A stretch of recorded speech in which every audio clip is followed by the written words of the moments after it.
예수님이 결국 이 땅을 창조하시면서 하나님께서 천지를 창조하셨잖아요. 창조하시고 우리에게 나쁜 거를 주신 적이 있으셨을까요? 처음에? 원래 지금도 마찬가지예요. 하나님이 지으신 이 모든 만물은 정말 그 속에 저는 요즘 더 많이 느끼는 것 같아요. 특히 이제 겨울이 지나고 봄이 될 때 그러한 부분들이 너무 많이 다가와지는 것 같아요. 그래서 정말 하나님께서 사람들을 모든 만물들, 동물도 마찬가지인 것 같아요. 정말 사랑하셨구나. 정말 아끼시고 모든 걸 다 주셨구나. 그걸 너무 느끼는 것 같아요. 여러분들도 느끼시는지 모르겠습니다. 그래서 예수님도 그 말씀을 하시잖아요. 먼저 사랑을 누구한테 고백하는 거예요? 하나님께. 그렇죠? 우리 하나님 앞에 나의 마음과 정성을 다하여서, 힘을 다하여서 그 하나님을 사랑하라고 말씀하십니다. 사랑하십니까? 그리고 나서 내 몸을 사랑하는 것처럼 내 이웃을 사랑하셔야 되는 거예요. 자, 주변에 있는 분들을 보면서 사랑스러운 눈길을 쳐다보시면서 예수님의 이름으로 당신을 사랑하고 축복합니다. 네. 날씨가 따뜻하다가 갑자기 추워지면 여러 가지 이게 뭐지? 막 이러는 생각들이 나는데 이게 결국은 그것도 그런 것 같아요.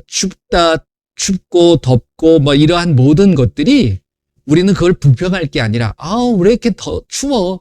왜 이렇게 더워? 이게 아니라 그 속에서 하나님을 찾는 즐거움?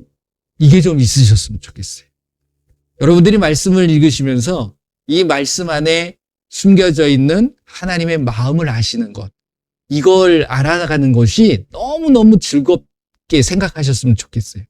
즐거우실까 모르겠지만 저는 그게 너무 즐겁습니다. 너무 기쁘고 너무 재밌기도 하고. 그래서 그 하나님을 알아가는 것, 그래서 퍼즐이 맞춰가는 거죠. 맞춰졌을 때 그 하나님의 진정한 마음을 알아갈 수 있는 거예요.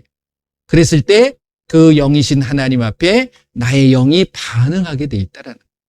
이 말씀은 영으로 새겨져야 됩니다. 한번 선포해 볼까요? 예수님의 이름으로 말씀은 영으로 새겨질지어다. 제발 그렇게 되시길 바랍니다. 영으로 새겨지셔야 돼요. 지식이 돼서는 아무 소용이 없어요. 자, 우리가 그 의미로 우리가 말씀을 한번 같이 선포해 보도록 하겠습니다. 마태복음 28장 19절 20절 같이 합니다.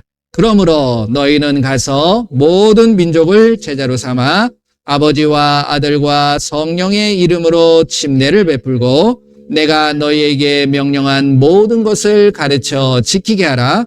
볼지어다 내가 세상 끝날까지 너희와 항상 함께 있으리라 하시니라. 요한복음 4장 23절 24절입니다. 아버지께 참되게 예배하는 자들은 영과 진리로 예배할 때가 오나니 곧 이때라. 아버지께서는 자기에게 이렇게 예배하는 자들을 찾으시느니라. 하나님은 영이시니 예배하는 자가 영과 진리로 예배할지니라. 아멘. 고린도전서 14장 2절입니다. 방언을 말하는 자는 사람에게 하지 아니하고 하나님께 하나니 이는 알아듣는 자가 없고 영으로 비밀을 말함이라. 영으로 비밀을 많이 말하시는 저와 여러분들이 되시길 바랍니다. 요한복음 15장 7절입니다. 너희가 내 안에 거하고 내 말이 너희 안에 거하면 무엇이든지 원하는 대로 구하라. 그리하면 이루리라. 놀라운 말씀이에요. 이 말씀만 여러분들이 붙잡고 살아가셔도 놀라운 축복이 임할 줄 믿습니다. 고린도전서 15장 31절입니다. 형제들아, 내가 그리스도 예수 우리 주 안에서 가진 바 너희에 대한 나의 자랑을 두고 단언하노니 나는 날마다 죽노라. 네, 요한복음 6장 63절. 살리는 것은 영이니 육은 무익하니라. 내가 너희에게 이른 말은 영이요 생명이라. 네, 마지막으로 요한일서 3장 22절 23절입니다. 무엇이든지 구하는 바를 그에게서 받나니 이는 우리가 그의 계명을 지키고 그 앞에서 기뻐하시는 것을 행함이라. 그의 계명은 이것이니 곧 그 아들 예수 그리스도 이름을 믿고 그가 우리에게 주신 계명대로 서로 사랑할 것이니라. 아멘. 예수님의 이름으로 여러분들을 사랑하고 축복합니다. 할렐루야. 자, 누가복음 18장 말씀을 한번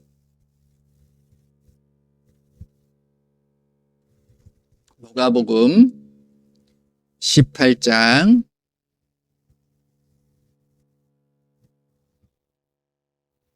나중에 뭐 몇 장만 읽어라 이건 아니 그건 좀 그렇고요. 다 읽으세요. 말씀은 다 읽으시는 게 좋습니다. 자, 18장 1절서부터 8절 말씀을 먼저 볼게요.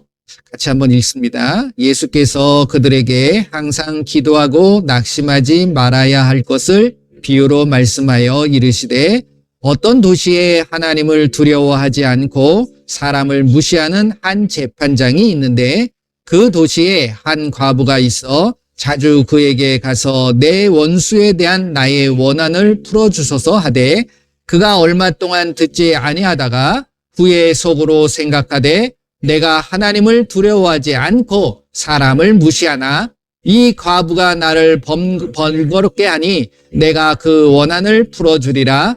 그렇지 않으면 늘 와서 나를 괴롭게 하리라 하였느니라. 주께서 이르시되 불의한 재판장이 말한 것을 들으라. 하물며 하나님께서 그 밤낮 부르짖는 택하신 자들의 원한을 풀어주지 아니하시겠느냐? 그들에게 오래 참으시겠느냐? 내가 너희에게 이르노니 속히 그 원한을 풀어주시리라. 그러나 인자가 올 때에 세상에서 믿음을 보겠느냐 하시니라. 아멘. 우리 예수님께서 이 말씀을 신 이유를 여러분들이 아셔야 돼요. 아, 내가 원한을 갖고 있으면 누가 풀어주신다고요? 하나님이 풀어주신다. 그러면 나도 원한이 있어도 되는구나. 이렇게 생각하실 수 있다는 거예요. 근데 그게 아니에요. 그러니까 예수님이 마지막에 말씀하시는 것에 우리가 어떤 사람에게 원한을 갖는다라는 것은 그 사람을 미워하고 안 좋게 생각하고 부정적인 마음이 있다라는 거예요. 그런데 예수님은 우리에게 그러한 부정적인 마음, 누군가를 원한을 갖고 누군가에 대한 미움을 갖고 누군가에 대한 안 좋은 생각을 갖게 하는 것이 맞다라고 말씀하십니까? 그게 아니라고 말씀하시잖아요. 그런데 그 원한을 하나님 앞에 계속 풀어달라고 하게 되면 하나님은 풀어주시겠다라는 것으로 느껴지시면 안 된다라는 거예요. 그러니까 이거는 무엇을 말씀하고 계시는 거냐면 여러분들은 다 알고 계시겠지만 하나님 앞에 내 마음을 끊임없이 알려드릴 수 있는 기도의 모습인 거예요. 밤낮 부르짖어라 라는 것이 어떤 사람에 대해 가가지고서 그것을 풀어가려고 하는 것이 아니라 하나님 앞에 풀어가야 되는 거예요. 그 모든 원한이나 모든 안 좋은 부정적인 생각들 그리고 어떠한 미움들 이러한 모든 것들은 어떤 상대방을 통해 가지고서 나에게 다가와지는 게 아니고요. 결국 그 출발점은 나에게서부터 있다라는 거예요. 그래서 예수님께서는 우리에게 믿는 자에게 여기서 보게 되면 예수님이 이런 말씀을 하세요. 7절 말씀 보면 하나님께서 그 밤낮 부르짖는 누구? 택하신 자들. 자, 여러분들이 먼저 나를 점검해 봐야 될 것이 무엇이냐면 내가 하나님 앞에 택함을 받은 자냐라는 사실이에요. 그걸 아셔야 돼요. 아무나 택하신 게 아닙니다. 그렇죠? 요한복음 15장 말씀을 보게 되면 하나님 앞에 그러니까 예수님 앞에 내가 제대로 붙어 있는 자, 가지 포도나무와 가지에 대한 말씀을 하시잖아요. 요한복음 15장 말씀을 보게 되면 그랬을 때 그 가지에 붙어 있는 자들을 결국은 하나님께서 선택한 자라는 말씀을 하고 계시는 거예요. 그게 내가 하나님을 선택한 게 아니, 내가 예수님을 믿는 게 아니에요. 예수님이 나에게 믿음을 주시는 거죠, 결국은. 근데 우리는 내가 하나님 찾았다. 내가 예수님을 내가 선택해서 믿었다. 이런 생각들을 갖고 있다라는 거예요. 그러니까 내가 출발점이 아니라 원래 예수님으로부터 출발하셔야 된다라는 거예요. 그러니까 이 말씀도 마찬가지죠. 결국 나의 원한이 아니라 결국 그 원한에 그런 마음을 품을 수는 있어요. 근데 그거를 상대방에게 뭔가 복수하고 뭔가 대갚아주고 이런 것들이 아니라 내가 그걸 스스로 하나님 앞에서 풀어갈 수 있는 것. 이게 바로 무엇이냐면 믿음이라는 것. 그러니까 8절 말씀 보면 예수님께서 내가 너희에게 이르는 속히 그 원한을 풀어줄 거다. 누구에게? 이 말씀이 뭐예요? 진정으로 하나님을 신뢰하고 믿는 자의 원한을 풀어주는 거예요. 그렇죠? 근데 뒤에 말씀이 더 이게 굉장히 우리에게 충격적인 말씀이에요. 예수님께서 올 때에, 다시 올 때, 뭐 지금도 마찬가지.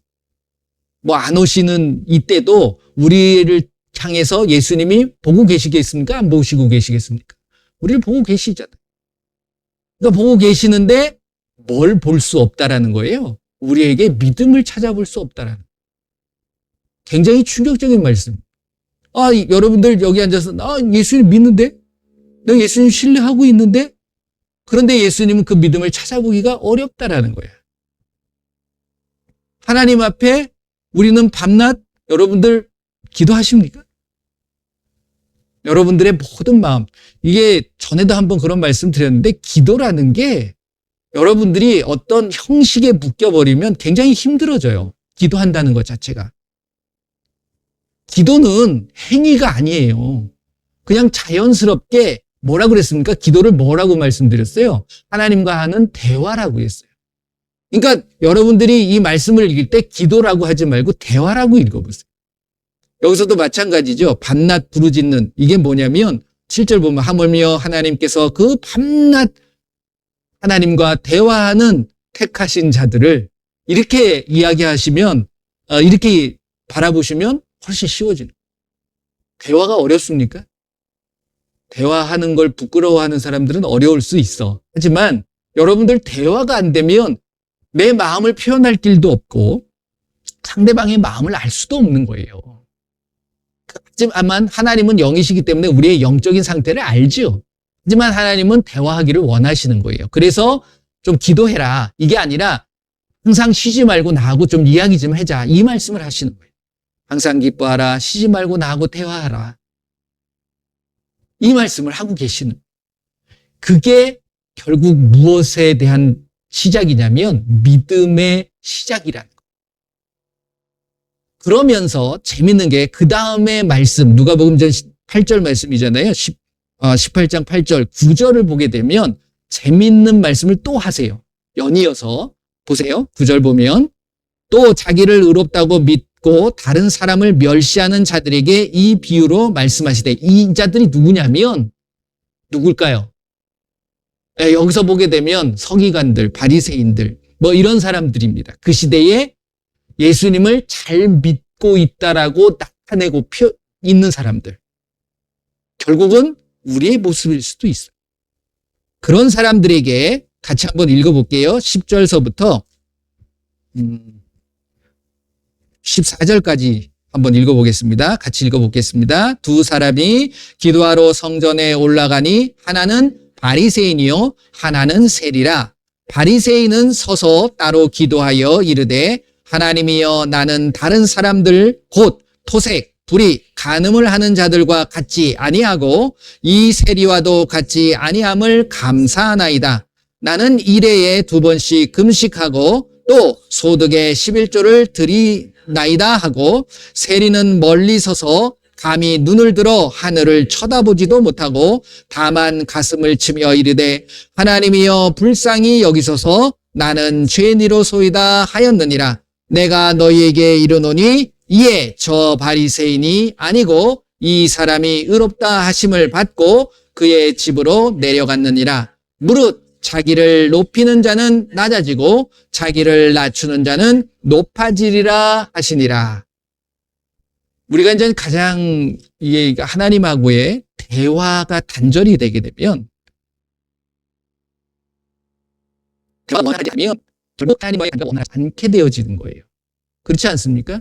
여러분들 한번 가족들이 사는 그런 뭐 사람과의 관계도 마찬가지죠. 그 사람하고 뭔가 친밀한 어떤 관계를 형성하기 위해서는 대화가 참 필요한 것들이 많아요. 대화하지 않으면 저 사람이 무슨 생각을 갖고 있는지 알 수가 없거든요. 그러니까 그게 결국 하나님과의 관계도 마찬가지예요. 하나님하고 많이 대화 나누면 결국 그 하나님의 마음, 내 마음을 하나님은 아시지만 나도 하나님의 마음을 알아갈 수 있다라는 거예요. 그랬을 때 하나님이 나를 향해서 무엇을 원하고 계시는가에 대한 부분을 알 수 있다라는 거죠. 결국은. 그 첫 번째 모습이 무엇이냐면 이 성경을 보면 구약에 나오는 모세오경, 특별히 이제 모세오경 율법이라고도 하지요. 그 율법을 누구에게 줬습니까? 하나님께서 택하신 민족 이스라엘 백성에게 본인의 마음을 전달한 거예요. 그렇죠. 그 마음을 전달했어요. 그런데 그 율법의 모습을 십계명이라는 것을 통해서 주셨는데 그 십계명을 이스라엘 사람들이 그것을 그대로 하나님의 마음으로 받아들인 것이 아니라 뭘로 받아들였냐면 형식으로 받아들였어요. 그냥 지키면 되는 거야. 그냥 우리가 아무 마음 없이 그냥 진심에서 우러나오는 그런 행동이 아닌 그냥 가식된 행동을 하실 때도 있지 않나요?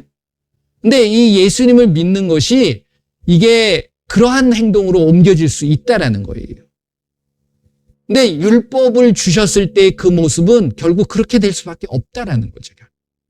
율법의 모습을 보게 되면 결국 율법을 준 하나님의 마음을 알아야 되는데 그 율법만 가지고서 내가 살아간다 그러면 결국 우리는 행위에만 초점을 맞추게 되어져 있다는 거예요. 그래서 이게 무슨 행위가 되는 거냐면 종교적인 행위밖에 되지 않아요. 하나님을 기쁘시게 하는 게 아니라 자기 만족으로 살아가는 거죠. 그게 종교 행위고. 그러니까 율법을 준 이유가 뭡니까? 율법을 왜 주셨죠? 우리가 로마서 5장 말씀을 쭉 읽어가시게 되면 한번 보세요. 로마서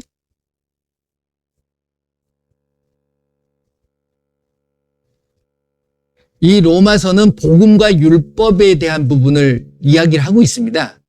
특히 이제 뭐 갈라디아서도 마찬가지고 모든 부분에 있어서 특별히 로마서와 갈라디아서를 좀 많이 읽으시면 복음과 율법에 대한 개념들을 좀 정확하게 아실 수 있어요. 그러니까 로마서를 처음 딱 시작했을 때 사도 바울이, 그러니까 성령님께서 이제 예수님께서 바울을 통해서 뭘 얘기하시냐면 복음의 핵심은 예수님이다라는 이야기를 하세요. 예수님도 오셔가지고서 누가복음 16장 16절, 마태복음 11장 13절 말씀을 보게 되면 결국 복음으로 우리는 변화돼야 돼요. 율법적인 삶을 살아가는 것이 아니에요. 그래서 율법과 선지자는 요한의 때, 침례 요한 때 끝나는 것이고 그 후로는 뭐가 전파됩니까? 하나님 나라의 복음이 전하돼요. 그래서 우리는 그 복음으로 들어가야 된다라는 말씀을 하고 계시는 거예요. 예수님도 오셔서 내가 율법을 폐하러 온 것이 아니라 율법을 마치는 거예요. 완성시키는 거죠. 뭘로? 복음으로. 이 말씀을 하고 계시네요. 그래서 로마서 1장 2절에서 4절 말씀 보면 복음은 곧 예수님이다라는 사실을 말씀하고 계시는 거예요. 그러면 어떻게 율법이라는 것을 우리가 어떻게 받아들여야 되느냐? 그리고 그 율법을 통해서 내가 복음을 어떻게 만날 수 있느냐? 이걸 아셔야 된다라는 거죠. 그래서 로마서 5장 말씀을 보시게 되면 첫 번째 1절을 보면 이렇게 돼 있습니다. 그러므로 우리가 믿음으로 의롭다 하심을 받았으니 율법은 믿는 게 아니에요. 그렇죠? 행하는 거예요. 근데 이제 여기서 이제 여러분들이 혼돈이 올 수 있는 게 야고보서 말씀 보면 행함으로 내가 믿음을 온전하게 된다라는 건데 그 행함이 율법을 행함이 아니라는 거예요. 그러니까 그걸 아셔야 되는 거예요. 그러니까 우리는 행함이니까 율법을 잘 지켜야지. 그래서 전 율법적인 종교적인 어떤 형식들을 지켜나가려고 한다는 거죠. 그건 쓸모없는 거예요. 왜? 지금은 복음을 알아야 되는 거예요. 그러니까 예수님이 율법을 지키라고 그랬느냐? 그게 아니라는 거야. 그걸 아셔야 된다는 거야. 근데 내가 율법을 믿는 게 아니라 복음을 믿는 거죠. 복음이 누구라고 그랬어요? 예수님. 예수님을 믿는다. 이게 뭐냐? 그러면 예수님을 믿으면 행함이 따라야 되는데 예수님의 행함이라는 거죠. 결국은. 그걸 알아가야 되는 거예요. 이해가 되시죠? 자, 그래서 쭉 읽어보시게 되면 그런 내용을 쭉 이야기하시면서 말씀하시면서 자, 13절 말씀을 한번 보세요. 12절, 13절만 읽어볼게요. 12절, 13절 시작. 그러므로 한 사람으로 말미암아 죄가 세상에 들어오고 죄로 말미암아 사망이 들어왔나니 이와 같이 모든 사람이 죄를 지었으므로 사망이 모든 사람에게 이르렀느니라. 죄가 율법 있기 전에도 세상에 있었으나 율법이 없었을 때에는 죄를 죄로 여기지 아니하였느니라. 그러면서 이제 14절, 그러나 아담으로부터 모세까지 아담이 범죄와 같은 죄를 짓지 아니한 자들까지도 사망이 왕노릇하였으나 아담은 오실자의 모형이라. 이렇게 말씀하시는 이유가 있다. 그러니까 율법이라는 것이 결국은 뭘 깨닫게 하는 거냐면, 뭘 깨닫게 하는 거예요? 죄를 깨닫게 하는 거예요. 뭔가 기준이 없으면 사람을 쳐 죽여도, 거짓말을 해도, 간음을 해도 죄인지를 몰라요. 모세 이전까지는 그랬다는 거예요. 그러니까 하나님이 나타나셔가지고 너 이거 죄야, 너 잘못한 거야, 그때서 깨우치는 거예요. 근데 율법을 딱 주어지니까 이거 어기면 안 되는구나, 그걸 알게 하신 거죠. 그런데 여기서 재밌는 건 그 아담이 죄를 범함으로, 그때는 뭐 죄라는 게 없었어요. 근데 결국 하나님의 말씀에 대한 불순종이죠. 이게 결국은 죄라는 거예요. 그러니까 복음도 마찬가지예요. 내가 그 복음 되시는 예수님의 그 행동과 예수님의 모든 말씀들을 그대로 따라가고 순종하지 않으면 결국 우리는 죄를 범하게 되는 거예요. 죄가 뭐라고 그랬어요? 불법이 죄라는 말씀을 하고 계시잖아요. 그래서 이 율법이라는 것, 결국 율법을 통해서 저와 여러분들은, 율법이 구약뿐만이 아니라 모든 말씀이 결국 율법이라고 봐도 되는 거예요. 법이에요. 하나님의 법이잖아요. 그러니까 이걸 통해서 여러분들이 뭘 깨달아야 되냐면, 나를 점검할 수 있어야 돼요. 내가 이 말씀대로 제대로 살아가고 있느냐, 그 말씀대로 행하고 있느냐를 살피는 거지, 그거를 지킨다고 해가지고 의로워지는 건 결코 아니라는 거예요. 그래서 더 나아가서 이제 복음, 예수님이 말씀하셨어요. 그리고 율법일의 핵심은 십계명이에요. 그랬을 때, 자, 마태복음 22장 35절서부터 한번 보죠. 마태복음 22장 35절서부터 40절까지 같이 읽어봅니다. 마태복음 22장 35절에서 40절. 그 중에 한 율법사가 예수를 시험하여 묻되, 선생님, 율법 중에서 어느 계명이 크니까? 예수께서 이르시되, 내 마음을 다하고 목숨을 다하고 뜻을 다하여 주 너의 하나님을 사랑하라 하셨으니 이것이 크고 첫째 되는 계명이요, 둘째도 그와 같으니 내 이웃을 내 자신과 같이 사랑하라 하셨으니 이 두 계명이 선지자의 강령이니라. 이해되십니까? 자, 그 다음에 똑같은 말씀인데 조금 달라요. 마가복음 12장을 보세요. 마가복음 12장 28절 말씀인데 28절서부터 31절까지 한번 볼게요.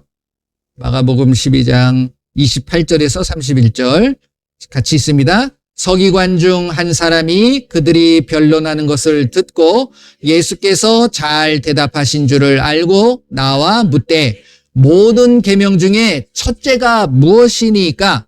예수께서 대답하시되, 첫째는 이것이니 이스라엘아 들으라. 주 곧 우리 하나님은 유일한 주시니라. 내 마음을 다하고 목숨을 다하고 뜻을 다하고 힘을 다하여 주 너의 하나님을 사랑하라 하신 것이요, 둘째는 이것이니 내 이웃을 내 자신과 같이 사랑하라 하신 것이라. 이보다 더 큰, 아멘. 모든 십계명이 이 말씀으로 요약이 되는 거예요. 근데 이제 율법을 그대로 믿고 그대로 행했던 이스라엘 사람들은 그것을 요 두 가지로 만드는 게 아니라, 10개를 두 가지로 만드는 게 아니라 10개를 613가지로 나눠버리죠. 그러니까 우리가 나눠지면 진정한 의미를 모를 수밖에 없어요. 그러니까 저와 여러분들이 이 말씀을 분해하려고 하지 마세요. 모아서 하나로 보셔야 되는 거예요. 결국은 뭐예요? 율법과 복음의 핵심은 사랑인 거예요. 첫 번째 계명, 가장 큰 계명, 하나님을 사랑하고 내 이웃을 사랑하는 거예요. 근데 중간에 하나 뭐냐면 나도 사랑해야 돼. 나는 사랑하지 않고 헌신하고 막 이게 아니라 나를 사랑하는 것처럼 사랑할 수 있어요. 그러니까 내가 먼저 사랑할 수 있어야 돼요. 그러니까 나를 사랑한다라는 건 하나님과의 소통을 통해서 배워야 되는 거예요. 나를 어떻게 사랑할 수 있는가. 나는 막 학대하면서 어떤 헌신하고 섬기는 것에만 또 초점을 맞추는 경우가 있습니다. 이거는 진정한 사랑이 될 수가 없는 거예요, 결국. 그래서 율법을 통해서 뭐를 하는 거예요? 아, 내가 죄인이구나.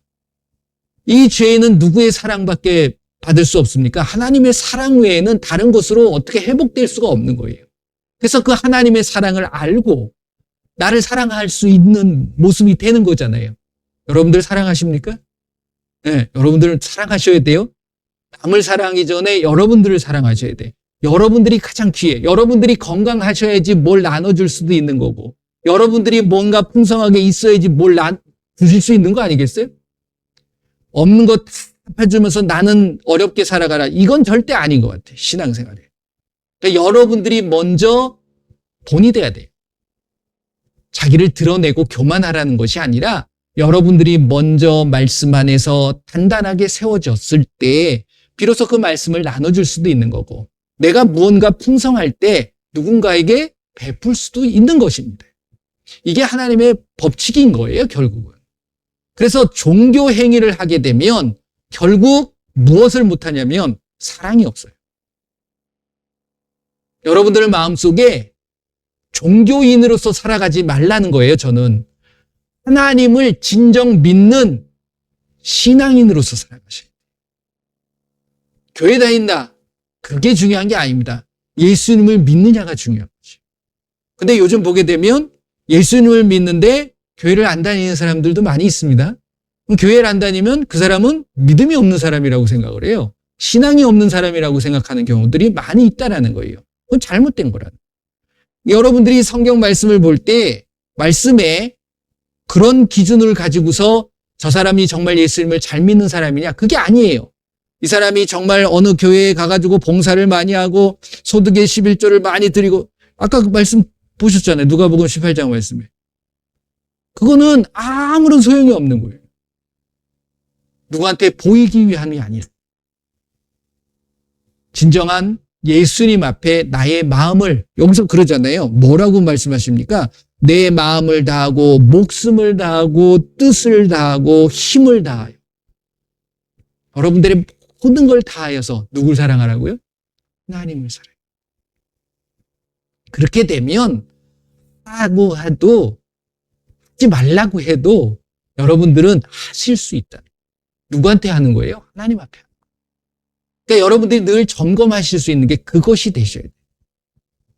근데 우리가 율법이라는 것에 묶여 있다 보니까 자꾸만 그 틀을 만들어가는 거예요. 율법은 틀을 만들어가면 복음은 틀이 없어지는 거예요. 자유로운 거예요. 여러분들한테 말씀이 주어지고 그 진리가 말씀이 진리잖아요. 진리를 알지니 진리가 너희를 구속하리라, 자유롭게 하리라. 여러분들 자유롭습니까? 신앙생활은 자유로워야 돼요. 근데 종교 행위는 자유롭지 않아요. 그렇죠? 제가 여러분들, 저도 종교 생활을 했었어요. 근데 지금은 종교 생활 하고 싶은 마음 없어요. 그래서 자유롭게 예수님 만날 수 있는 거, 어느 곳이나 어디에서나. 그렇지 않아요? 그게 되셔야 되는 거예요. 근데 우리는 그러한 어떤 훈련과 그런 교육들을 받다 보니까 그 틀에서 딱 벗어나게 되면, 요걸 하지 않으면 어떤 생각을 가져요? 믿음 없는 거. 그런 게 박혀 있는 거예요. 여기서 벗어나기가 굉장히 힘들죠, 결국. 그러니까 결국 마귀도 그 틀을 가지고 와가지고서 우리한테 얽어맵니다. 제가 늘 말씀드렸던 절기나 그 다음에 어떤 행위, 안식일, 이것 때문에 여러분들이 많은 사람들로부터 안 좋은 부정적인 평가를 받으면 됩니까? 안 됩니까? 근데 우리는 그걸 하면서 그게 보여지잖아요, 다른 사람들한테. 그러면 저 사람 예수님 믿는다고 그러는데 왜 저러지? 이런 말이 들린다는 거예요. 우리가 섬기거나 아니면 뭘 베풀거나 오른손이 한 일을 왼손이 알게 하라, 모르게 하라. 우리는 뭐 하면 되게 떠들죠. 이거 했어요. 이게 특히 적그리스도의 모습들입니다. 적그리스도 뭐예요? 안티크리스찬이잖아요. 그러니까 결국 예수님을 드러내는 게 아니라 본인이 드러나게 돼 있어요.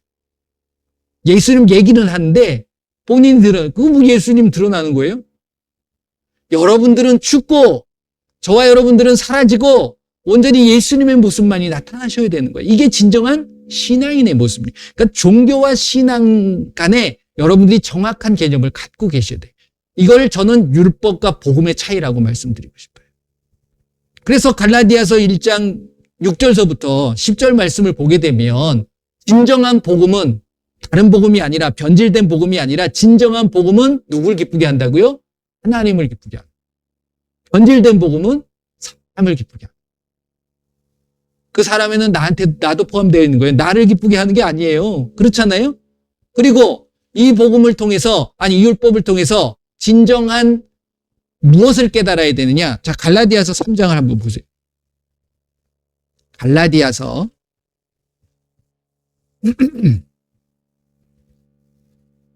3장. 갈라디아서 3장을 한번 쭉 읽어보세요. 이번 주는 갈라디아서 3장을 계속 성령님께서 깨닫게 해주실 때까지, 정확하게 뭔지를 알 때까지, 뭐 알고 계시는 분도 계시겠지만 읽어보시게 되면 정확하게 나타납니다. 특히 이제 오늘은 그냥 22절서부터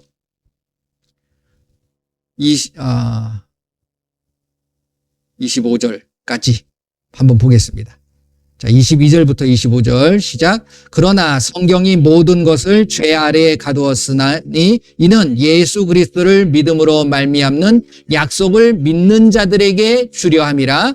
믿음이 오기 전에 우리는 율법 아래 매인 바 되고 계시될 믿음의 때까지 갇혔느니라.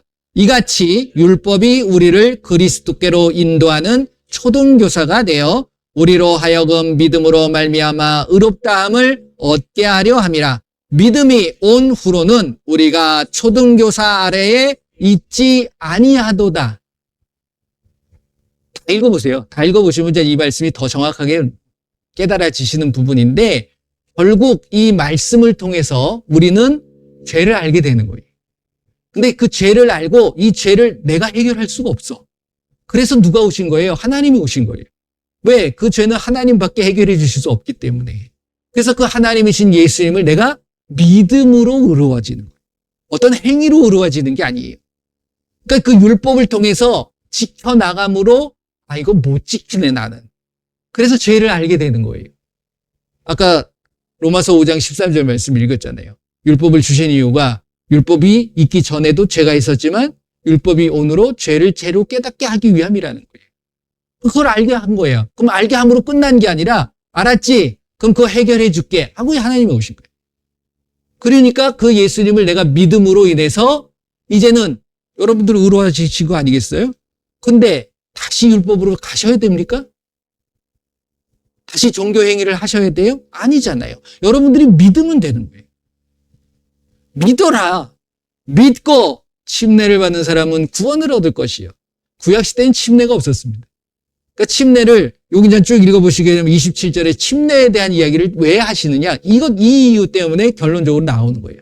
27절 보세요. 누구든지 그리스도와 합하기 위하여 침례를 받는 자는 그리스도로 옷 입었느니라. 비로소 그때 그리스도인 예수님의 사람, 예수님의 친구, 제자, 자녀로 될 수 있는. 구약시대에는 하나님께서 이스라엘 백성들을 자녀라고 한 적은 없어요. 가장 최상급이 친구지. 그렇죠? 아브라함을 향해서 친구라고 해도, 모세도 친구라는 소리를 못 들었어요. 모세를 향해서도 자녀라고도 하지 않았어요. 근데 이제 착 복음이 왔을 때 영접한 자, 곧 그 이름을 믿는 자들에겐 하나님의 자녀가 되는 권세를 주시죠. 할렐루야. 여러분들은 하나님의 아들, 딸들이십니다. 축하드립니다. 예. 근데 별로 안 기뻐하시는 것 같아요.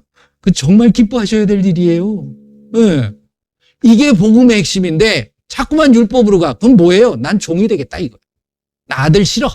나 딸 싫어. 나 그냥 종 할래. 시키는 것만 할래. 제발 종교에서 벗어나서 여러분들이 진정한 창조주이신 하나님을 만날 수 있는 저와 여러분들이 되시길 바랍니다. 근데 그것은 어떤 거로 우리가 저 사람이 진정 하나님을 믿고 신앙인인가는 사랑이 있느냐 없느냐를. 그게 첫 번째 계명이고 두 번째 계명이잖아요. 하나님을 사랑하고 내 이웃을 내 몸과 같이 사랑하는 것. 이것이 이 계명 외에 다른 게 없어요. 율법이고 선지자고 강령이다. 너희들에게 준 계명이다. 우리가 아까도 요한 1서 3장 22절 23절 말씀을 했잖아요.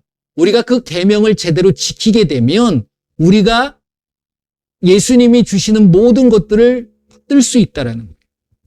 그러니까 우리가 받을 수 없는 이유는 그 계명을 모르기도 하는 거야. 지키지도 못하는 거지. 모르니까 못 지키는 거죠, 결국은. 어려운 게 아니에요. 제가 요즘 많은 사람들하고 대화를 나누면서 이거를 저도 그걸 몰랐었던 거예요. 그냥 교회에 나가서 열심히 하라는 대로 그것을 지키면 되는 줄 아는 거예요. 새벽 예배 가고, 일요일 날 모이고, 금요일 날 모이고, 구역 예배 모이고, 일요일 날 와가지고서 주일이라고 특별히 그날은 거룩하게 지켜야 된다고. 그러니까 일주일 동안 안 거룩하고 그날만 거룩하는 거예요, 결국은. 그런 삶을 살아오지 않았나요? 전 그렇게 살아왔던 거예요. 난 그게 맞는 건 줄 아는 거죠. 그러니까 종교 생활을 했던 거예요. 근데 변하는 건 하나도 없어. 가끔 역사하세요. 원래 구약에 보게 되면 하나님이 가끔 역사하시잖아요. 전체적으로 모든 자들에게 역사하는 게 아니에요. 선택한 자.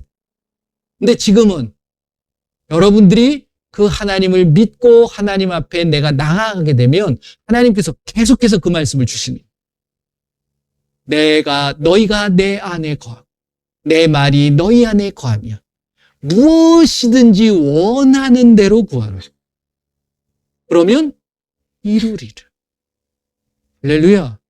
이거는 율법적인 삶을 사는 사람들, 종교 행위하는 사람들하고는 다른 거예요. 그 사람들한테 허락된 말씀이 아니에요. 진정으로 예수님을 신뢰하고 믿는 자들에게, 신앙인들에게, 진정한 참된 그리스도인들에게 허락된 말씀이라. 그거를 마음껏 누리셨으면 좋겠어요. 그 말씀의 축복을 누리시는 자들이 결국은 진정한 그리스도인이 되는 종교인이 아니라. 안타깝습니다. 이 4월달이 되고 그러면 이 종교 행위들이 너무 많죠. 제가 그러잖아요. 제 기준이 아니에요. 제 말을 들으라는 게 아니라 말씀의 기준을 따르시라는 거예요. 부활절 행사 하나요? 안 했어요. 근데 모여가지고 부활절 할 수는 있어요. 예배 드릴 수 있어요. 근데 이게 퇴색이 되는 거야. 예수님께서 부활하신 거 너무 기쁠 일이고 정말 즐거워할 일이에요. 그거로 끝나면 되는 거예요. 근데 무슨 고난주간이 있고, 사순절 40일 전부터 막 서로 이 생각하고, 아니 왜 4월달만 365일 부활의 기념을 하는 날이 아닌가요? 다른 날 하면 안 되나? 이런 의문이 생기는 거예요. 그러니까 우리가 이 어떤 철학과 어떤 이 세상의 가르침을 받게 되면 엉뚱한 짓을 하게 돼요. 계란 제발 다른 날 많이 드세요. 그날 먹지 말고. 엉뚱한 날 그러지 마시고. 그리고 계란 나눠 먹는 거 언제든지 먹으면 되지 뭘. 그렇잖아요? 그날만. 아무튼 이상한 것들이 들어오는 바람에 결국 종교 행위를 하게 되는 거예요. 제발 종교인이 되지 마시길 바랍니다. 저와 여러분들은 신앙인이 되셨으면 좋겠어요. 예수님만을 바라보고 예수님의 말씀대로만 살아갈 수 있는 저와 여러분들이 되시길 예수님의 이름으로 축원을 드립니다. 율법의 사람이 아니라 복음의 사람이 되시길 바랍니다. 자, 함께 기도했으면 좋겠어요. 예수님, 365일 예수님이 부활하시고 그 부활의 마음을 가지고 살아가기를 원합니다. 예수님의 말씀대로 그 말씀을 지키며 그 예수님의 그 예수님을 기쁘시게 하는 우리의 모습이 되게 하여 주옵소서. 함께 기도합니다. 예수님 감사합니다. 늘 말씀을 통하여서 예수님의 마음을 알게 하여 주시고 예수님이 우리에게 말씀하신 그 말씀이 무엇인가를 늘 바로 알고 바로 행하여 나갈 수 있도록 저희들 붙잡아 주시옵소서. 우리에게 주신 계명 첫 번째도 사랑이었고 두 번째도 사랑이었습니다. 그 사랑을 결코 잊지 않게 하여 주시고 그 사랑을 마음껏 나누어 내 목숨을 다하고 뜻을 다하고 힘을 다하여서 하나님을 사랑하고 내 이웃을 내 몸과 같이 사랑할 수 있는 우리가 되게 하여 주시옵소서. 감사드리며 예수님의 이름으로 기도드립니다. 네. 여러분들 세상을 어디든지 다니시면 그 속에 다음 주에는 그 말씀을 좀 나누고 싶은 마음이 있는데 하나님의 모든 것에 지금 어떻게 보면 여러분들 주변에 있는 모든 것들이 다 하나님의 솜씨라는 사실이에요. 그곳에 다 하나님의 숨결이 숨겨져 있다는 거예요. 그걸 여러분들이 아셨으면 좋겠습니다. 그래서 감사하는 이번 한 주간이 되셨으면 좋겠습니다. 자, 이 시간 또 아프신 분들 아니면 또 문제가 있으신 분들 이 시간에 손을 얹고 같이 기도했으면 좋겠습니다. 예수님의 이름으로 선포하세요. 능력의 이름입니다. 권능의 이름입니다. 자, 예수님의 이름으로 같이 기도합니다. 예수님, 이 시간에 예수님의 이름으로 손을 얹었습니다. 예수님, 우리의 마음에 평안함이 임하게 하여 주시고 우리의 육신도 강건하게 되게 하여 주시옵소서. 예수님의 이름으로 강건하게 될 치엇, 예수님의 이름으로 치료될 치엇, 예수님의 이름으로 평안이 임할 치엇. 그것을 빼앗아가는 악하고 더러운 귀신들은 예수님의 이름으로 다 떠나갈 치엇. 예수님의 이름으로 기도합니다. 아멘. 기도할 때에 꼭 소리를 질러야 되느냐? 그건 아닙니다. 조용히 하셔도 돼요. 예수님이 소리를 막 고래고래 지르고 우렁차게 이렇게 하지 않으세요. 나가라. 그래도 다 나갑니다. 단 예수님의 이름으로 하시는 거예요. 그 예수님의 이름의 놀라운 축복과 은혜가 이번 한 주간 동안도 임하실 줄 믿습니다. 기도하겠습니다. 예수님 감사합니다. 늘 예수님과 함께 동행하게 하시고 매일매일의 삶이 거룩한 산제물로 드려지는 영적인 예배가 되게 하여 주시옵소서. 늘 예수님과 대화하는 우리의 모습이 되게 하여 주시고 예수님을 결코 단 한순간이라도 잃어버리지 않고 살아갈 수 있도록 붙잡아 주시옵소서. 이제 그 복음의 핵심이신 예수님 앞에 나의 모든 걸 드리게 하시고 내가 예수님 안에 들어가 예수님의 말씀이 내 안에서 역사되어질 때 우리의 삶에 놀라운 변화가 일어나는 것을 경험하는 귀한 하루하루가 되게 하여 주시옵소서.